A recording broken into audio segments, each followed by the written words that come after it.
How are you, Nate? Oh, I'm so honored to have you back. I feel like I'm home. Yeah, good. So nice. Thank you for having me. Well, I love your tips all the time. Nate's got a fantastic, beautiful new book out. It's called The Things That Matter. It's about healing. It's about triumph. It's about overcoming stress. We're going to talk about a lot of these things today, but I want to say, as a design book, and as a physician who appreciates design, this is just a magical combination. Thank you. Of soulful insights with, Thank you. Beautiful composition. It's a new kind of design book. It really was. I set out to write a book to inspire people, and I believe we're all a product of who we've lost, who we've loved, where we grew up, what we've learned. Every influence in our life is reflected and can be reflected in how we live. And that's why I wrote the book. Well, we're going to talk more about the book because there are elements to it that I want to come back to. Sure. But our lives are defined by the people in them. And Definitely. You've been through stressful situations in part because you've lost people that you have loved. And we're all familiar about tsunami, so I'd like to start there. And you've never really talked about your health, which is what I want to focus on. And that's why I wanted to come and see you. Well, thank you. This is where you go, right? But I think so, yeah. You're kind. Who else am I going to ask? But I am struck by the stresses in your life and earnestly curious about how you cope with them, how you deal with them. So let's go back 8 years. Okay. The tsunami happens.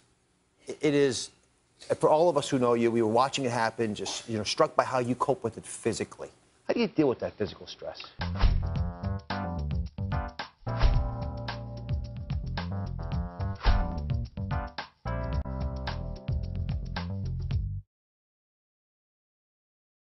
If digestive issues are twisting up your life, try Shift Digestive Advantage.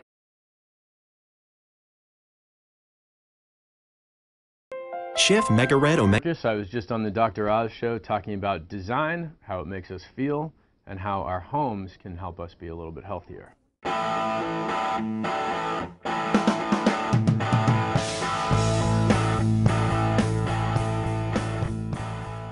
I've always believed that a home should feel assembled and layered over time. So those weekends where you think you're going to redo the entire room in 1 hour or in 5 hours, that's kind of a bad plan. You need to give yourself the space around decoration and around design so you have time to think about what the right decisions are for you.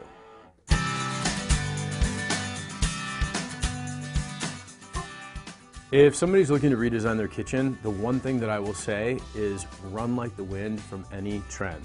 If it's a brightly colored tile or a weird shaped thing or a new fangled appliance or a funny new surface for a countertop, don't do it.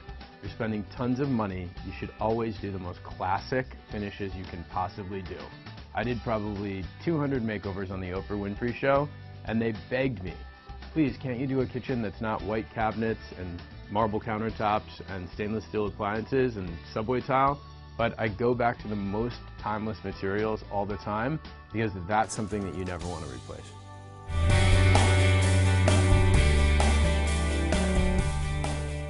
Our homes should be our greatest reflection. They should represent where we've been, who we've loved, what we've seen, where we've traveled, where we hope to go. So here's the thing. If you want to have a beautiful home, you need to stop worrying about what other people have to say about it. You have to make decisions that make you happy in your space.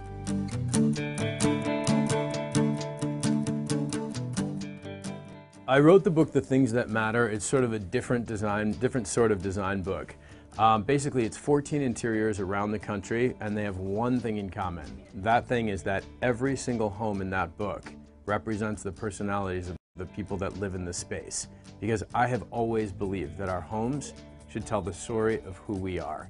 And my hope with the book is that people will read it and look at the pictures, and I'm sure they'll be inspired by some of the beautiful spaces that they'll find inside. But my hope is that they'll take a beat before they buy things for their home and ask themselves the question, am I buying this because I really love it? Am I buying this because this is something that I'm going to want to see for many, many years to come? Or am I buying it because it's on sale, or my mother-in-law told me to do it, or my girlfriend thought it would be a good idea? We need to stop decorating for other people and really start decorating for ourselves and put some space and some time around that process so we do it right, and we do it right the first time.